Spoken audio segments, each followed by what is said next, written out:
This is the Rosebud podcast with me, Gyles Brandreth, every Tuesday, every Friday, wherever you find podcasts. Today, my special guest is Melvyn Bragg, Lord Bragg, member of the House of Lords in Great Britain. In Britain, one of our best-known broadcasters. He's a novelist as well. He's also a champion of the arts, somebody very special in Britain, and I think he should be better known around the world. Would you please welcome to Rosebud, Lord Bragg, Melvyn Bragg. Melvyn Bragg, born the 6th of October 1939. Melvyn, what is your very first memory? Well, you set me a hard task, because I have a muddle of memories when I was very, very small, but I don't know whether I was 3 or 5 or 2 or whatever. But I was in a very busy household. It was called Council House in Council House Yard. And it was a big house. And the reason it was called Council House, because the council had bought it. And it housed 2 families, one of which is mine, 2 lodgers, and occasional people who came and stayed. I don't know who they were. So it was quite a big house with a big, big cobble yard, much bigger than that, in front of it. And it had the fire station in it, which was, you've no idea how exciting that was. Every time they went woo, you rushed out to see the men on their bicycles swerving round the corner, jumping off their bikes, putting their hats on and going out on the fire brigade. I think that was just wonderful. It had a library in it, and it had the man who swept the gutters in the town in it. My goodness, it wasn't just the council house, it was the whole civic community was there. Right. They called it Council House and Council House Yard. That's wonderful. So some people are born in a house called Dunroaming or Rose Cottage. You were actually born in a council house called Council House. That's right. So why were you born there? Who were your parents? Well, my father was one of a family of 9. The oldest, he passed a scholarship to go to Wigton Grammar School, but then they couldn't afford it. So he left school at 14. This is your father? Yeah, and he worked as a boots boy in a big house. This is near Wigton? This is very near Wigton, yes. Which is in Cumbria? Cumbria, yes, in Cumbria. Carlisle might be a good reference for you. Fine. Just at the top of the Lake District. Yeah. It's either Lake District or the top of the Lake So District. here's this clever boy who gets these opportunities, but somehow money can't be found. No, that's right. So a scholarship didn't come with scholarship money, it came with a small amount of money. Small amount of money. But it had to be topped up by But also, he was the eldest boy, so he was completely expected to go out and work. And out he went. And a boot boy, meaning in service. In service, yes. And then he moved to doing farm work. And who was your mother? My mother was illegitimate, which I didn't dare say until I was in my 30s or 40s. She was born in Wigton. I still don't know her father. Her mother was a housekeeper. She had 2 illegitimate children. And my mother was one. And was this in the Edwardian times, or just? Wigton. But what period would this have been when she was having these children? Mother would be about 1920s. Yeah. 1920, just before the 1920s. And it was completely taboo. You didn't talk about it. No, you didn't mention it. You daren't mention it. And how did she? Oddly enough, these 2 sisters, looked like twins. And they looked alike, they talked alike, they did the same things. But nobody ever said they were sisters or related or illegitimate. Not until I was in my teens or something. Did they know they were sisters? They knew, yes, but they kept it quiet. Gosh. So who brought them up? Well, Mrs. Gilbertson brought up the sister in the house in which I was brought up. She had her own family, and then she had another family, and then she adopted two people, one of which was my mother. It was quite a big house. So your mother was adopted because she was an illegitimate child? Yes, that's right. And Mrs. Gilbertson adopted 2 illegitimate children, yes. So how did this, being the daughter of somebody who was illegitimate, how did this affect your mother? Did it affect her? I think she was remarkable because she did not let it affect her one bit. One bit. She got on with her life. It was one of the reasons she made a living in Ulster, she cleaned people's houses. In Council House Yard, around the corner was the ladies and gents. She cleaned the ladies out regularly, which meant got a reduction in the rent. Later, she got a job doing the early round on the post office. So she nearly always had 2 jobs. And she just got on with it. She was in the cycling club. She was very attractive. She was a good dancer. And how did she and your father meet? They didn't like to talk about their past very well. How did they meet? Well, he came to live in Wigton. He was from West Cumberland, and she was very attractive. And I think the fact that he hadn't been brought up in Wigton was a great attraction for my mother. He knew nothing about her. I think that was an attraction. He was also a very dashing chap. I mean, he got on with things. He was a clever man. So he was an intelligent, mysterious stranger who didn't know her dark secret because he came from outside. That's right. And he liked the look of her. Yes. What age were they when they got together? Oh, quite young. I mean, we're talking about a young lesson, a young marriage, and steadfast for then on. And they were very good together. Very good. Can you picture them together, actually, as a couple? Yes. What can you remember of them? They're good dancers. They like dancing together. And when the wireless was on in one of the rooms, they'd just stand up and start dancing with each other. Lovely. Yeah, it was great. And how many children did they have? Me. Just you? Well, I got born and then the war started. And I think by the time the war was finished, they'd set on a different form of life and they didn't have any more children, no.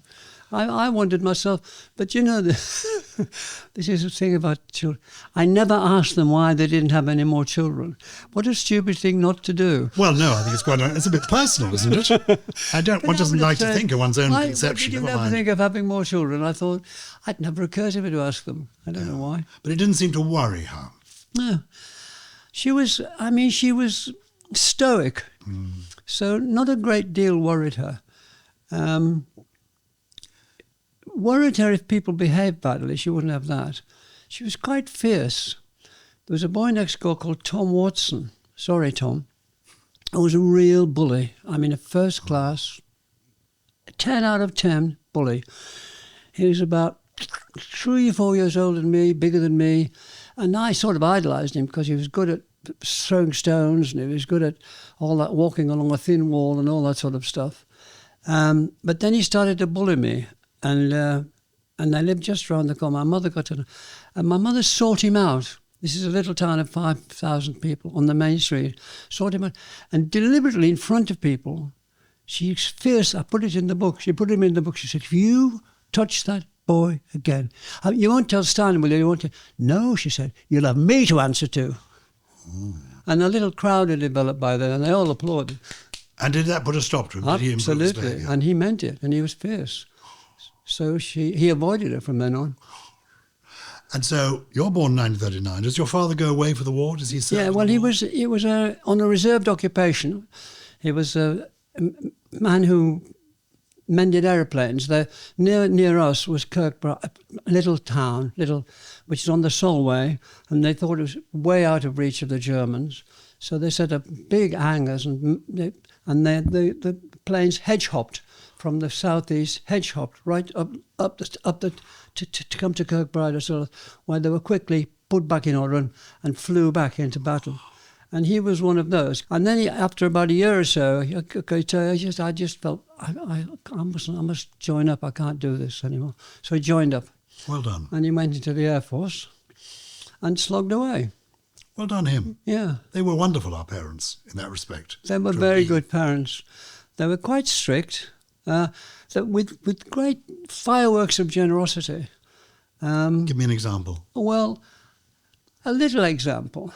We were in a pub by then, a tenanting pub. Tenanting, the worst pub in the town, which he turned into a very nice pub, run by an old lady. It was tenanted by an old lady, slightly out of town.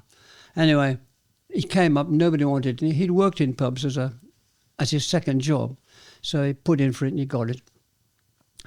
And what you got with the pub, you got to carry the beer up and do that and learn to pull a pint and all that, which I enjoyed very much. But you put a poster up about the films of the week, and for that you got 2 free tickets. Yeah, for 2 performances. So I went to see every film that God made. And there's one Friday night, we went to see something called Snow White and the Seven Dwarfs. I had never seen anything like it in my life. Next morning, they put it on the matinee, because I went to all the matinees on Sunday morning, so I saw it a second time. Mr. Cusack, who knew a good thing when he saw it, had a second matinee in the afternoon. So I saw her for a second time in the afternoon. So I'd seen it 3 times by then. And in the evening, Saturday evening, I was desperate to see it again. And I went round asking people if they could lend me this. And Dad says, I'll take you. So that... A sudden burst of generosity. The first time I'd been to the second house and to see Snow White again. With your dad. By which time I sat next to him on the front seats because all the rest were taking wooden seats, the fourpennies, and whispering the songs to him as they were going. I remember that. He was chuffed to bits. Oh, But he did things like that. And at Christmas, he would go to the Marigold. Harry Moore had a garage just opposite in our street. You went up a ramp in his garage and he turned it into a big shop, toy shop, really, I suppose. And what he would do, I remember him doing at Christmas, having sort of forgotten. I said, come on. And we went and said, what do you want? Well, we couldn't afford what I wanted. But he'd guided me in a certain way. So there we were. He was great bursts of generosity. What did you call him, Dad? Yeah, yeah. And you called your mum Mum? Yeah. Yeah. Yeah. During the war, do you remember, I mean, you were small, you were 0 when it began and only 6 when it ended. Do you remember the war years at all? I do. I don't remember those war years. I remember things like the blackout. Oh. The blackout was, although it was way off the map, we kept the blackout, seriously. I remember events to raise money for the war, pea and pie supper, bring your own knife and fork. Genuinely, it was a fundraiser, was it? To fundraiser. Sort treats to the troops. That's the right. Kind of thing. That's right. And your mum would create the pie and the peas. Yeah. And people would come round and give her a shilling. Knife and fork. And the money would go to the good cause. That's How lovely. Right. That's right. Did people sing songs at these? Yes, they did. And they did it in the bottom of underneath the congregational church. There was a nice room. That's where I learned to dance as well. Oh, fantastic. St. Bernard's was the first thing I learned to dance. Dum, dum, dum, dum, dum, dum, dum, dum, dum, dum, dum, twirl. That's a dance, is it? It's called a St. Bernard's. Da, da, da, da, da, da, da, da, da, da, da, da. That's it. So at home, when you were a small boy, what did you do? What were your hobbies, enthusiasms? Well, it wasn't television, of course. I liked to listen to anything funny on the wireless, as they call it. There was plenty to do. You just went out. I mean, there was a feeling that being out was good. I'm not romanticising it. I mean, my mother would say, what are you doing inside on a day like this? And you would scoot out and meet somebody and play. And you just play meant running around after each other, chasing each other. It was a little labyrinth of a town. So it was wonderful to play games in, chessy games, chasing each other, tag games, finding each other, hide and seek. So there was always something to do. Or somebody had a ball and you played a bit of football, or marbles, so you played in the gutters, you played marbles in the gutter. There was always plenty to do. And there was a park. My grandfather, who'd been in the pits, the mines, and he'd gone with 5 of his brothers right through the First World War. Little church with all their names on. They all came back. And he was in a terrible pit disaster, which scarred his face badly. And so he couldn't mine anymore. Anyway, he got a job as a park keeper in Wigton, which was, wonderful, because it meant I could get on things for nothing. It meant that they had Park House, where my grandmother and he lived with their children. I love it. Park House, Council House. That's it's right. all named after. That's what it says in the tin. Because you were an only child, were you sometimes, do you think, better with grown-ups than with other children? Oh, I never thought about things like that. Was I better with grown-ups? I don't think I noticed grown-ups very much. So who was your first friend outside of home? William Ismay. Oh, comes straight to mind. Yes. Who was William Ismay? William Ismay, his father ran a milk business, delivered milk, and so I used to help them deliver milk on Saturday mornings just to be with William. We went round the town, 2 bottles there, took the empty bottles back and that sort of thing. Then went and saw all the bottles on this big machine being filled with milk and capped. So William Ismay was my best friend and stayed my best friend until he died. And I still miss him a lot. We kept, so there's William. What did he have? Why was he your best friend? He was just a nice and very nice. We just got on. We got on from the age of about 4 or 5. They had a little cafe which was adjunct to the milk business. Cafe was called the Spotted Cow. So this was a town which loved nicknames, and so he was thereafter always called Spotted. Has Spotted been in? Have you seen Spotted? It's true. Oh. And so the top of the street, we just knocked around together. He couldn't sing, but I sort of wangled him into the choir. You were in the choir, were you? Yeah. From quite an early age? Yes. I had uncles in the choir, and they just, there was a call went out for trebles, and one of the uncles, more or less, figuratively, got me by the scruff of the neck, said, "Come on," and took me up to church, and I was a treble. In a cassock with a ruff? Oh, yeah. Not a ruff. With a surplice. Surplice. Cassock and a surplice. No ruffs, no. And I loved being in the choir. I mean, you could disappear. That was I think that's what I liked about it. It was a good choir, and we had Mr. Mitchinson, whose father played the organ, and he ran the choir, and he was very strict, and he'd make you do things again and again. It was great being in the choir. Had all sorts of advantages because you had access to the church, and so you could slip in the church pretending you were going. But actually, what you were going for is these flat hassocks about the size of that book where you knelt on. So we played at being in the war and got the hassocks and skimmed them across at each other when the vicar wasn't there. Wow, it was terrific. Did you sing solos ever? Yeah, I did sing a solo. I was recorded doing a solo. Yes. Oh, well done. Three kings from Persian lands afar.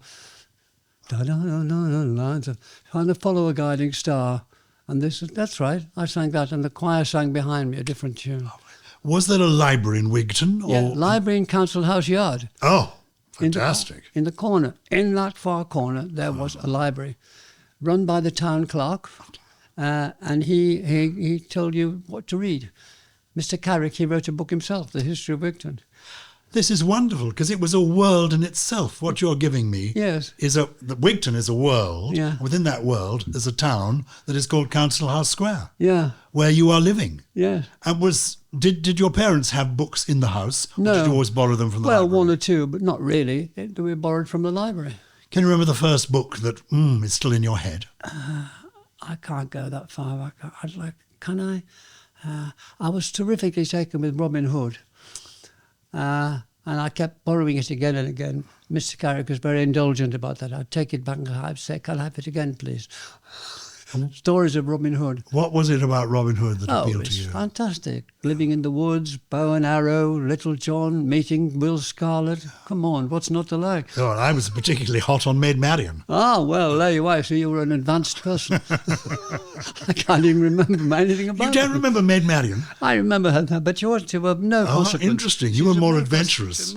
I don't think I was more adventurous. Yes, you were. You were there with your bow and arrow doing daring do. We made our own bows and arrows, which was wonderful. Went along the river. There's a lovely river going through Wigton called the River Wiser, W-I-Z-A. It wends through Wigton going to the sea, and lovely trees there where you could, if you get them down, and you could make a good bow of them. Then get some twine at Stoddart's, the ironmongers. Their son came to school, so you get it either cheap or for nothing at all, and you can make a good bow and arrow there, and then make the arrows. It was great. This is an idyllic childhood. Looking back, it was. I mean, there were things that I suppose I must have been unhappy. I can't remember being unhappy. Can you remember any dark cloud at all from those early years?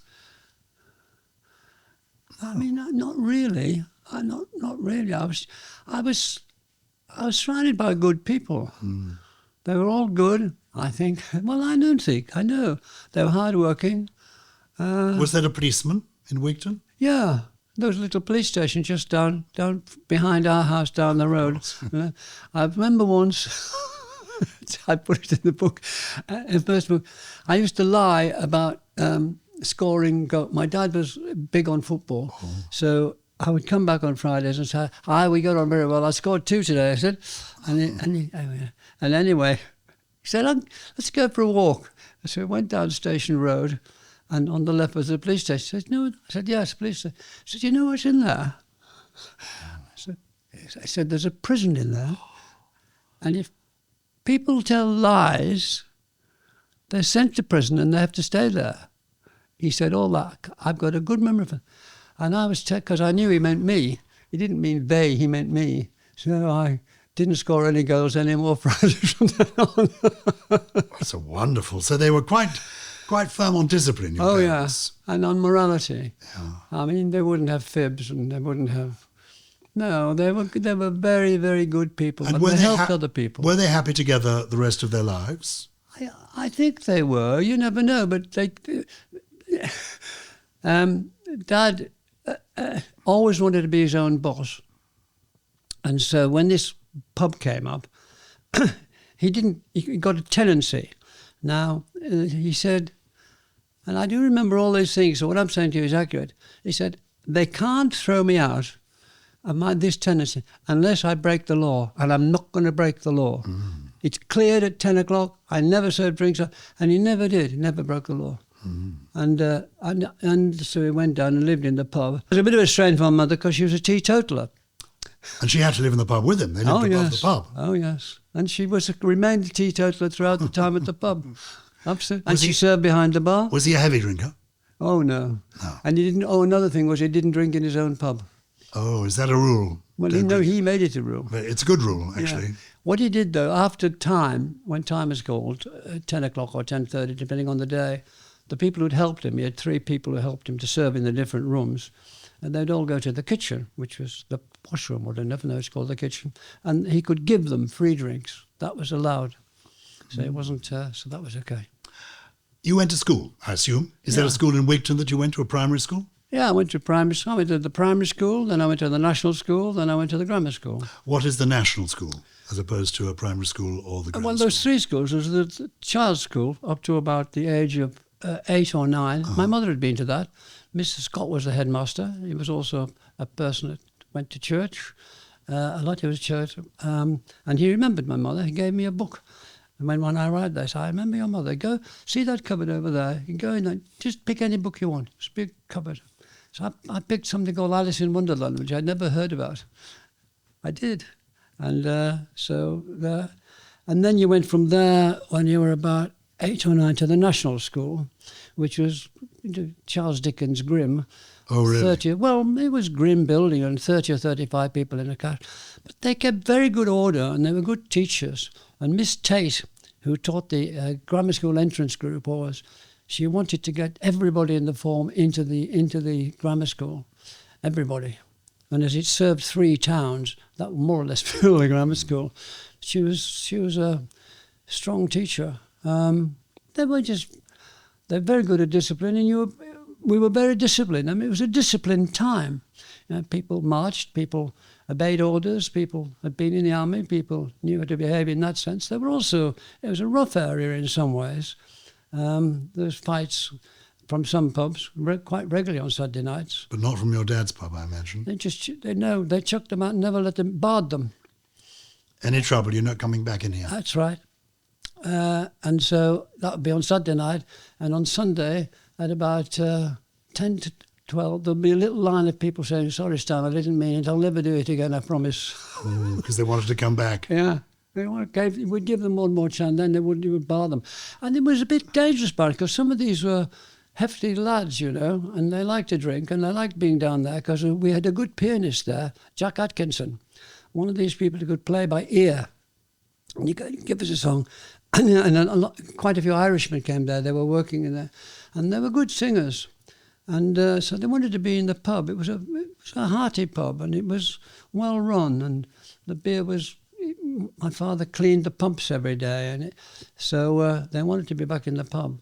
So they'd say they'd never do it again. And if they did it again, they never got in again.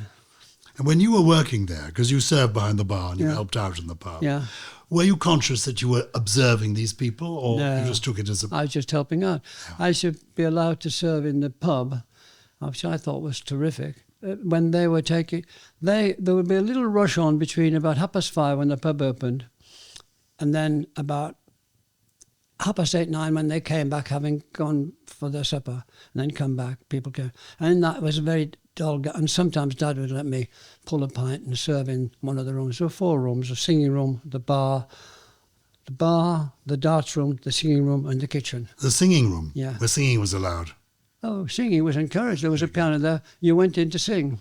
Wonderful. Yeah, it was great. You're picturing a wonderful world, I must say. It was a wonderful world. I loved it. When you went to the grammar school, obviously you went there because you were clever. You passed the 11 plus. Yes.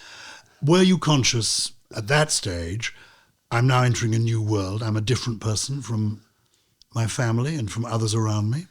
Not really, because a lot of us in Miss Tate's class got into the grammar school.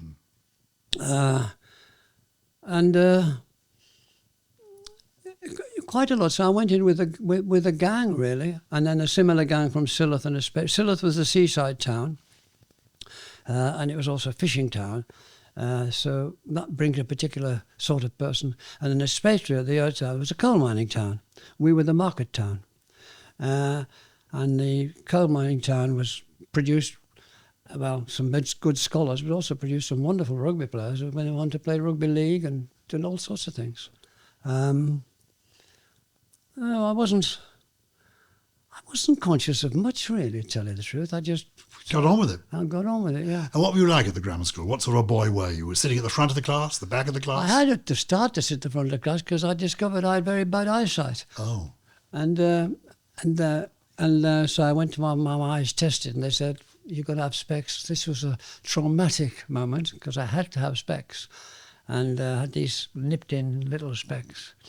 And then things settled down a bit. I was okay. I mean, I wasn't... The top of the class was a woman called Kathleen Hale, and second was a woman called Pauline Bell. My goodness. And I was...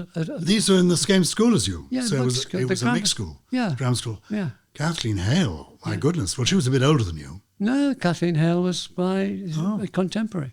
Wow. Yeah, I'm thinking of Dorothy Hale, her sister. Oh, well, there you are. Thank you. Very good. Okay, so in the school, what do you do? What makes you stand out from the crowd, if anything? I didn't stand out from the crowd. If you stood out from the crowd, you were good at sport. Yeah. And I was okay at sport. I wasn't good at sport. But even I joined in, being top of the class. Well, I wasn't. The girls were always top of the class. So there wasn't any of that. So I don't think there was any standing out went on, to tell you the truth. It really wasn't. That I just remember teachers being firm and sometimes a bit mean. I remember Mr. Purdham, who'd served on a battleship. He was the top class in the primary school, so I'd be about 8, and one day he used to beat you across the, with a cane. Oh. Hangs were horrible when he did it to your bum. You had a bit of padding in wearing trousers or short pants and stuff. And one day he said, "Oh God, this is broken. You know where Mr. Stoddard says, here, it's 1 and 6. Go and get me a new cane, please."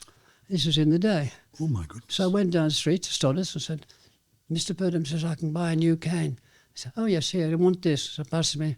I trotted back with it, feeling, well, I've done a good job there. And he said, he didn't. Yeah, there are things you remember, and I have a good memory for that sort of thing. And he said to the class, "Shall we try it out on him first?" No. Yes, he did. Bugger, he did. I'll never forgive him. Mr. Purdham. Mr. Purdham. He doesn't need to be forgiven. I know. My goodness. My goodness. Was there a lot of corporal punishment? No. No, not a lot, but it was there. It was there. Yeah. And at the grammar school as well? Yes, I remember when I was a sixth former, even in the lower sixth, I got a beating from the headmaster because I was very keen on this particular girl, and the way I expressed my affection for her, especially when it was snowing, was to make a lot of snowballs, which of course the more you kept them and hardened them, they got icy. And at lunchtime, wait for the girls to come out of the girls' entrance and throw it at them. We thought that was really a sign of deep endearment. Anyway, so I wasn't a very good shot, but this time I was a very good shot. And he hit the domestic science teacher smack in the face. Oh God. Well, she wasn't having any, so she marched me up to the headmaster's study, Mr. Stowe, and he gave me 6 of the best. So there you are. Well, I think you deserved it. I did. You couldn't really complain because you'd done something you shouldn't have done. with the girl that you were throwing the snowball at in hope of attracting her attention and giving her a special moment. Was she your first girlfriend? Can you remember your first I remember my girlfriend at first school? girlfriend, yes. Was the girl next door in Station Road.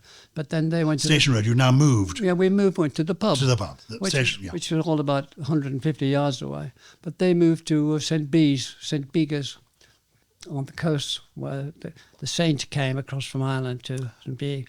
And I wrote about that. And how did you woo this girl? The new girl, or The one in Station Road. well, we just grew up together. Yeah. There was little cliques around, a little group of houses, a little square. He just bumped into the people and played with them. They were basically sort of running around games or knocking the ball against the wall and seeing if you could catch it, and very simple games, or hide and seek. As soon as it got dark, it was wonderful for hide and seek. So that sort of thing. Were you writing things at any stage when you were at school? Not really. Didn't write poems? Not until I was in my early teens, when Mr. Blacker, the very grim Yorkshire man who taught us English, he was very good. He did one thing which was brilliant. He made us read everything aloud. You know, we're now going to do this Shakespeare play. You'll be that, you'll be that, you'll be... And we had to sit out and read it aloud. And similarly with poems, we read them aloud. And I think that was terrific. And he was very good and quite stern. Quite stern. Yeah. And at that stage, you're a teenager at the grammar school, have you any idea what your future will hold? Not in the slightest. If anybody had said, I would say I don't know, or a teacher. Yeah. If you said a teacher, that shut them up. Yeah, it covered all eventualities. Absolutely. And you probably thought you might be a teacher, because you weren't going to run a pub, were you? I'm trying to be as truthful as I can in this. I am being truthful. I didn't think about the future. I didn't think what I was going to be. It never occurred to me that I'd go to university.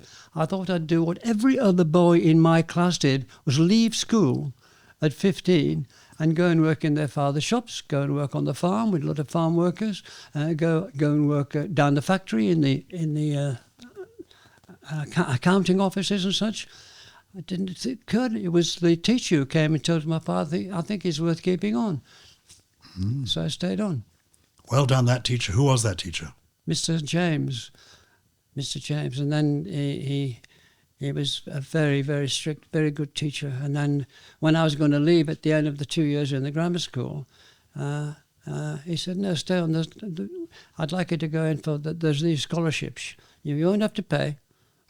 So I stayed on and I got scholarships. Because it wouldn't have been possible for your parents, just as your father hadn't been able to go to the I think schools. if they thought there was a big demand on my part to go, I think he would have tried his best. He'd have found a way. But I wasn't claiming. I didn't say, oh, I must go to Oxford or I must go to university. Mr. James said, why don't you have a go for these exams? That's how it came about. And you did. And I did. In those days, you had to go for an interview at Oxford, you did. didn't you? You took exams. You went down to a stay at Oxford a couple of days. Now, just describe that, because the boyhood you have now described in Wigton has a lovely, idyllic, old world feel to it. And your parents, we clearly picture them. But you turning up for an interview in Oxford, had you ever been to the city of Oxford before? No. The only city I'd been to was Carlisle. Yeah. And you applied for Wadham College. Yeah, well, Mr. James applied. He chose that. He'd been at Wadham College. So, of course. He'd been at Wadham College before and after the war. So he put me in for Wadham College. I think Wadham had very much they wanted to encourage working class grammar school boys. And was this before the time of Maurice Bowra? Maurice was our warden. Maurice Bowra, for people who don't know, is one of the great characters in the history of Oxford. Yes. Quite an amusing character to an outsider, but what was he like? He was the head of the college. Absolutely wonderful. He was a great help. He was a bachelor. He and Isaiah Berlin were great friends. It was said that the only way they could speak to each other is if they sat back to back. He made it his business to know all of us. Oh yes, Albert Moth, who came from Argentina, is in the first year too. And Albert said to Barbara, have you any criteria about who you let into the college? He said, yes, he always had his answer. He said, I want clever boys, pretty boys, no shits. Well, there we are. So you fitted into the first two categories nicely. I hope so. That is why you were chosen. There's I no don't know question about of that. I've seen photographs of you at that stage. Well done. So what did you do at Oxford? What was the subject you were reading? History. Oh, yes. History. Because that's what Mr. James recommended. That's what Mr. James had done. Very good. And what are the other things? What were the pursuits you followed? I kept with two things I'd done at home, which was a rugby and in the choir.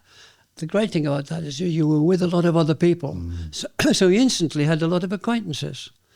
I went to the Union, Oxford Union, thinking that's where I went, because I'd done a lot of speaking, school debates and that sort of thing.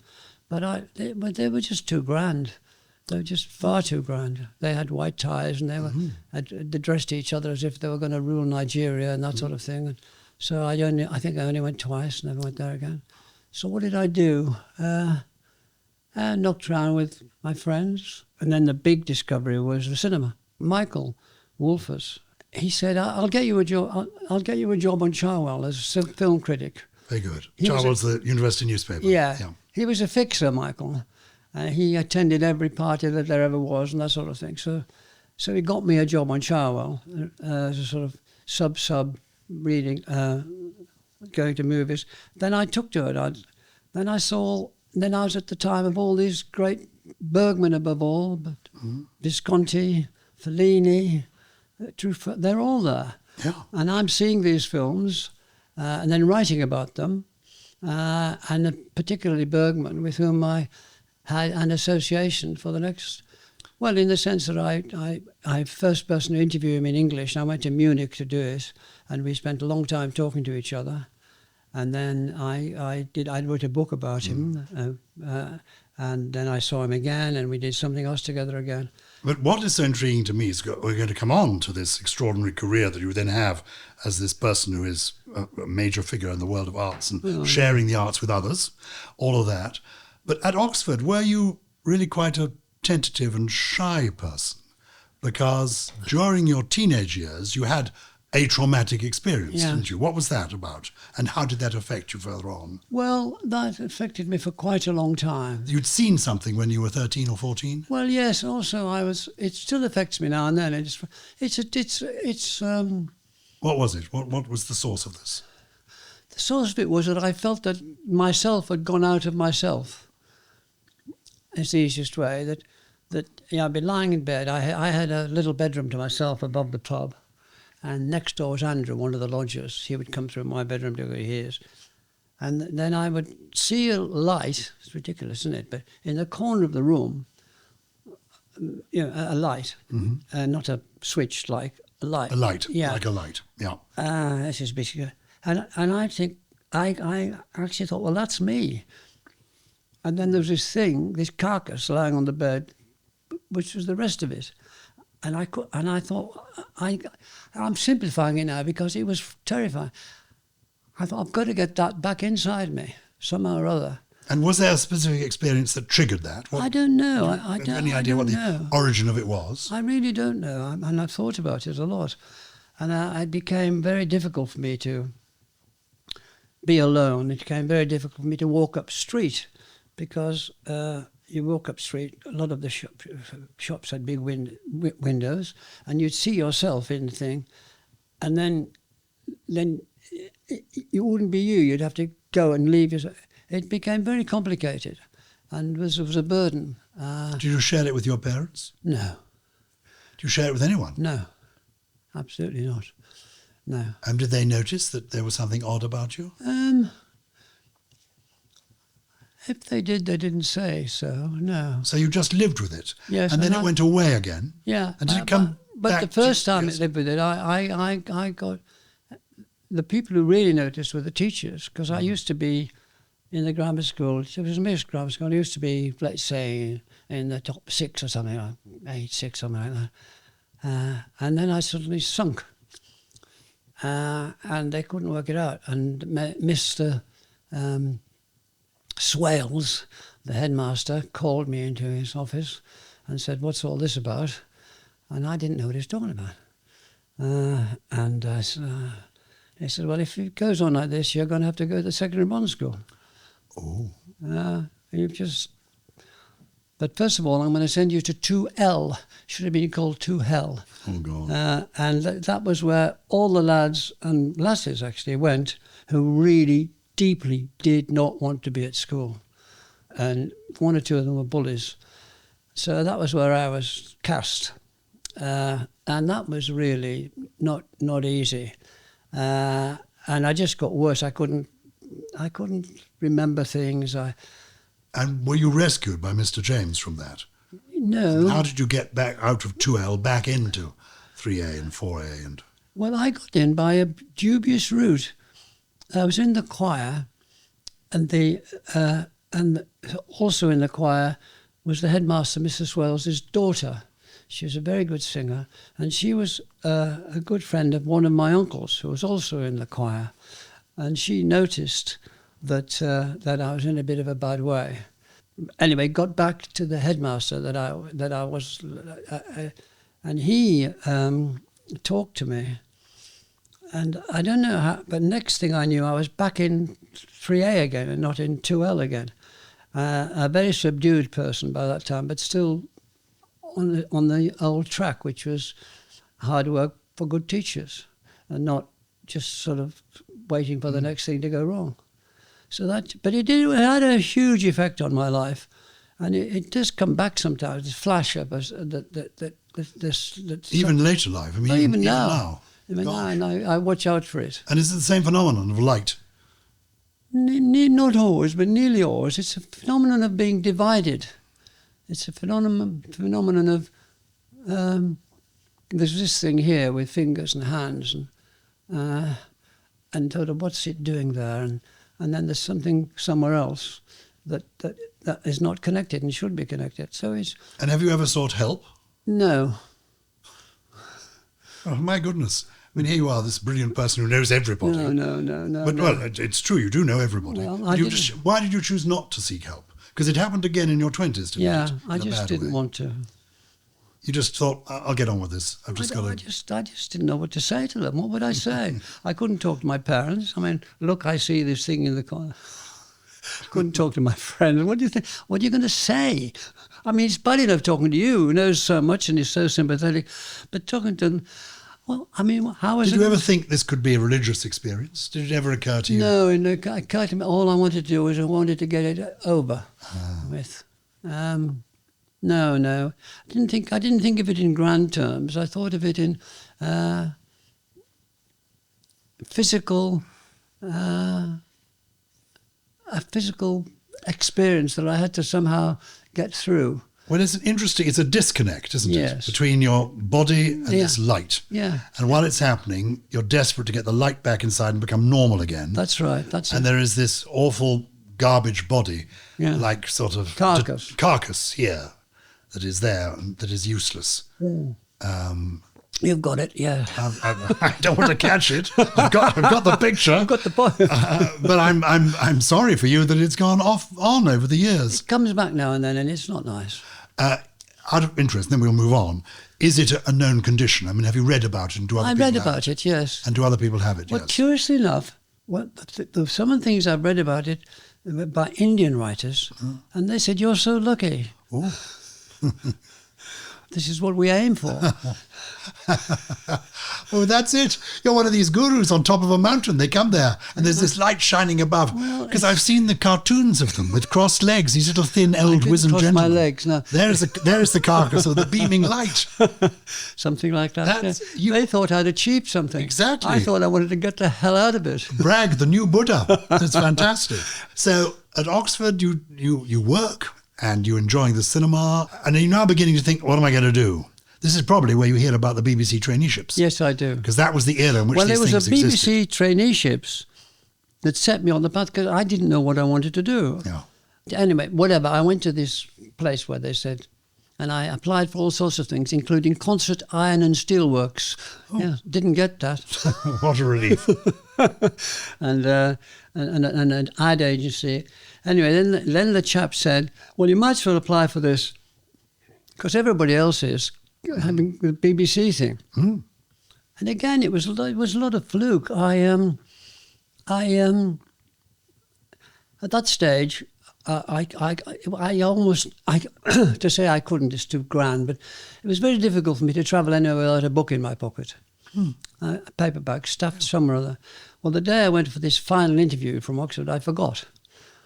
So I bought a copy of the Times on Oxford Station, and read it. So that, those days you could, and got there, went for the interview.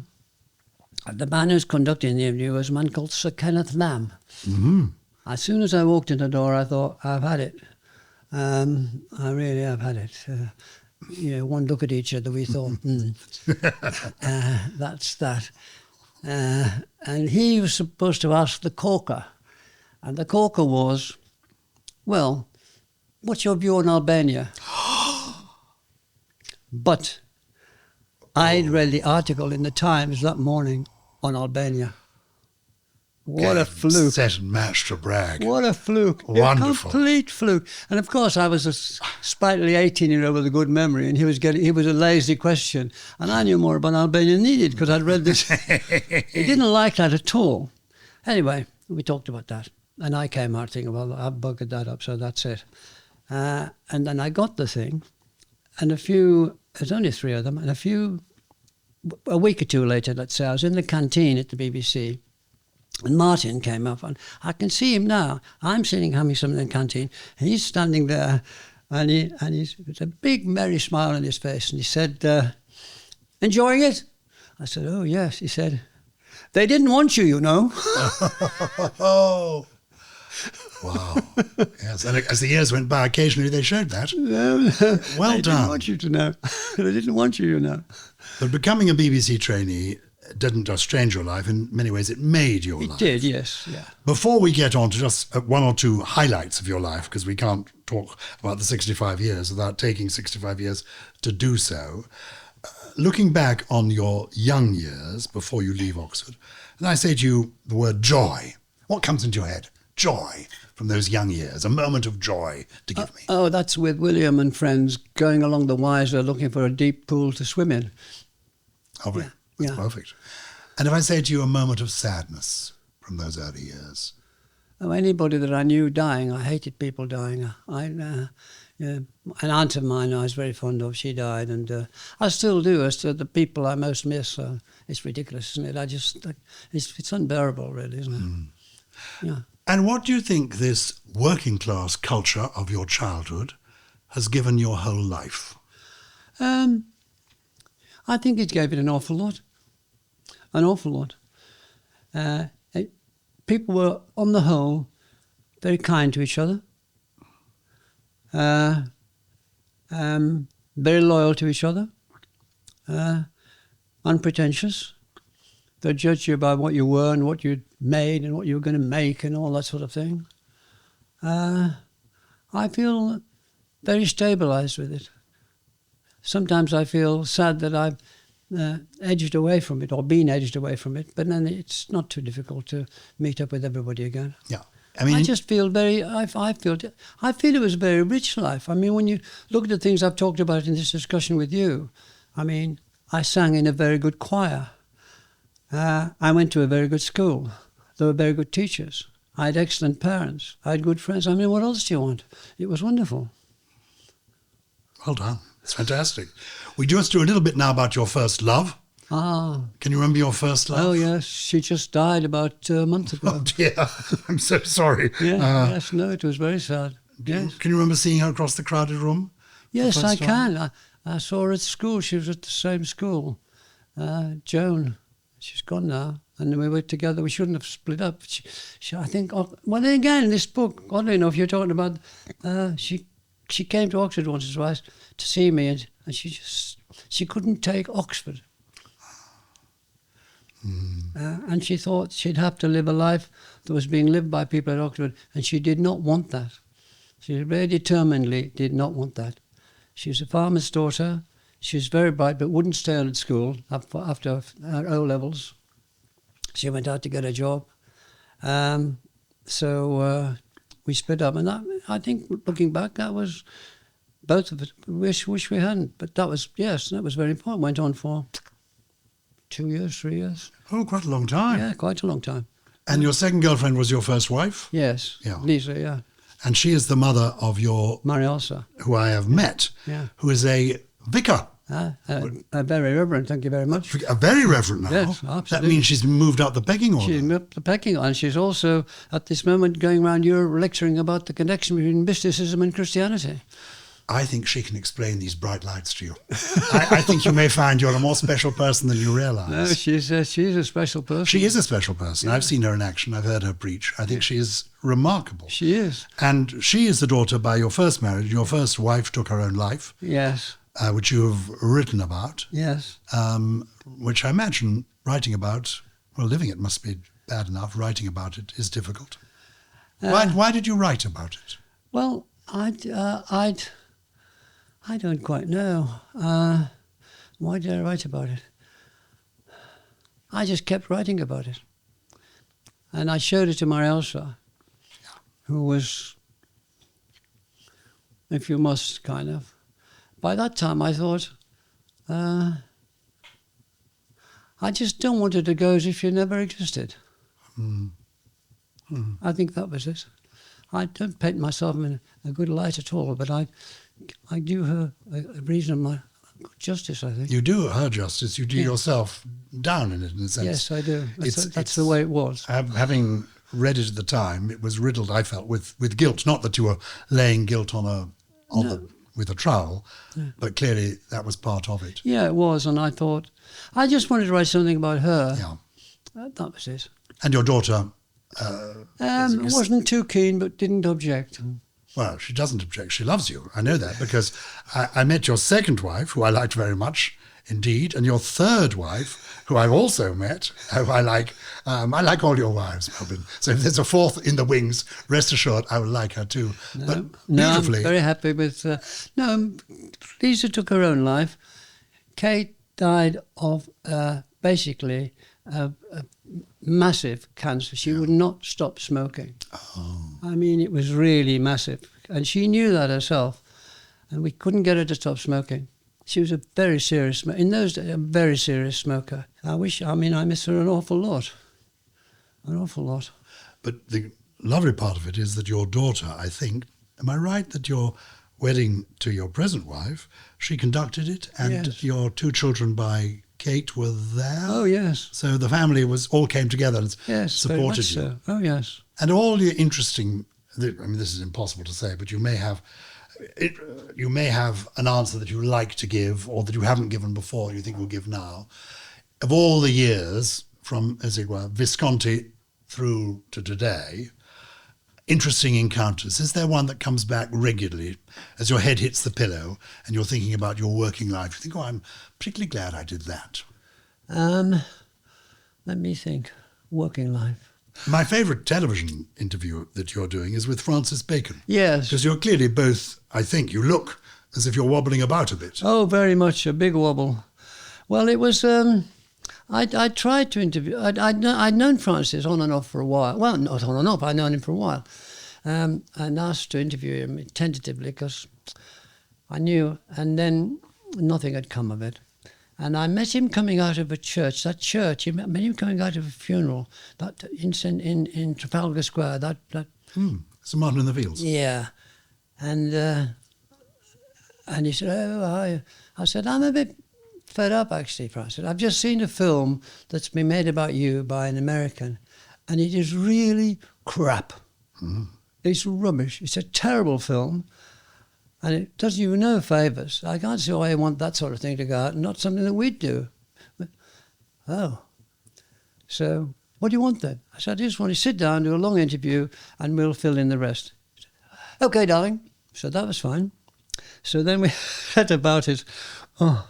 Anyway, so I didn't drink at the start. And we went to the restaurant when it was empty, then set the whole thing up so it was clear, did little basic shots and all the rest of it.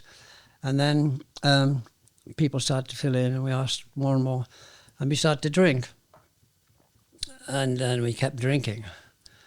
And it got to be very serious drinking, I'm afraid. But it did include things like, and I went to Paris when I went to Paris, and I saw these things along the Seine. And I wanted. They'd got these prints of people who'd been injured, Francis. Oh yeah, all their mouths were crimson, and I said, but all your mouths are black, Francis. Mm-hmm. So oh God, I can't do it. And he just got better and better, and he got more outrageous, really.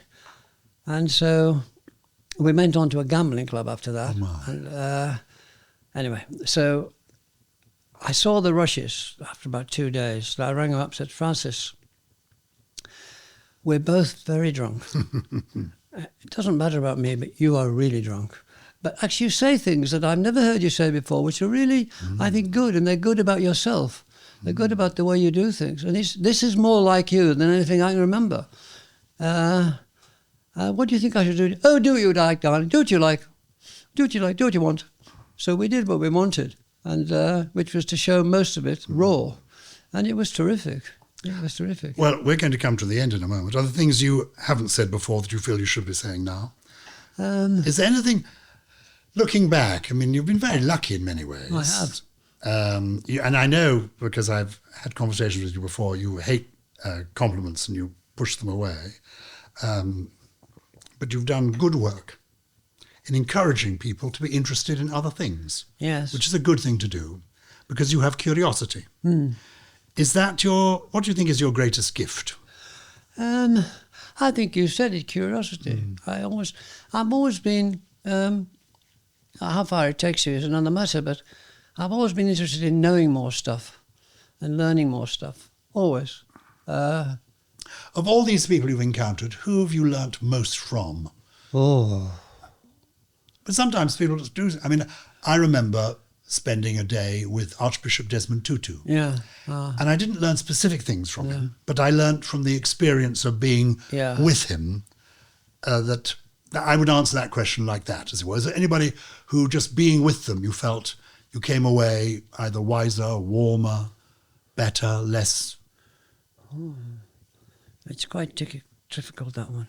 I was totting up the other day. I was in the next room, the number of people I'd interviewed. Oh, yes, tell me. And it was 1,460. That's interviewed for being on television. That's great. It's a lot, isn't it? It's a lot. And did you begin with Paul McCartney? I imagine. Yes, I did. That was your very first interview. Yeah, and it was. I wanted to change. I wanted to change things. I come to think of it, I suppose that's I'd wanted always to do a broad program, rather like a bit like Hugh's Monitor. Yeah. But more than that, yeah. But also I was fed up with the arts programs always being about the same things. And I just thought, well, actually, I'm seeing plays in the West End which aren't as good as the plays on television. The common culture is way ahead in many ways. So I'm gonna do that, see how far I get. Well, I got McCartney down. A big mistake I made was just do half a programme on him because I had to touch the other half. But anyway, what I did was enough to get it going. And he was very good. He's a wonderful talker and wonderful about himself. And we got this magnificent review in the Telegraph, which really rocked ITV. It said, "We're very pleased that something like that Bragg's doing this arts programme, but we draw the line at Paul McCartney." Oh. Isn't it wonderful? But there was an extraordinary snobbery, wasn't there? Oh, absolutely. But we draw the line at Paul McCartney. Now they're paying golden... Absolutely. Oh, amazing. What did your parents make of all this? How old were you when they died? Did they see all this happening to you? My mother did, but she took it very in her stride. I remember when when I went to the Lords to be made a Lord with all the...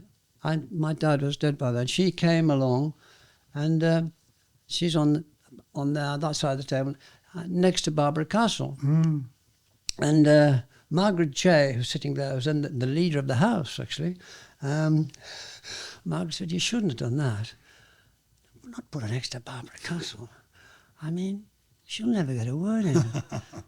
You shouldn't have done that. Shall I swap with her?" I said, "No, it's done now." I looked across. Barbara Castle didn't get a word in. Oh, wonderful. It was great. And then she came up and congratulated me and my mother. And when I got this thing, you have to look. I saw her looking up, and first thing she said when I came out, she said, "It's a wonderful ceiling, isn't it?" Well, actually, it is a wonderful It is a wonderful ceiling. So she looked at it with outsider's eyes. But do you ever pinch yourself and think how strange this is? Oh, yes. We began our conversation, there Yes. you are, in Council House Yes. Square. I do. And now you're Baron Bragg of Wigton.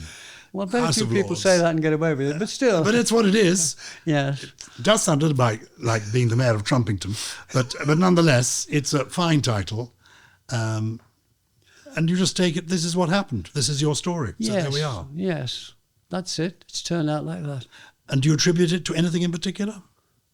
What you were saying about curiosity, Mm-hmm. and I just liked doing the next thing, and I was helped.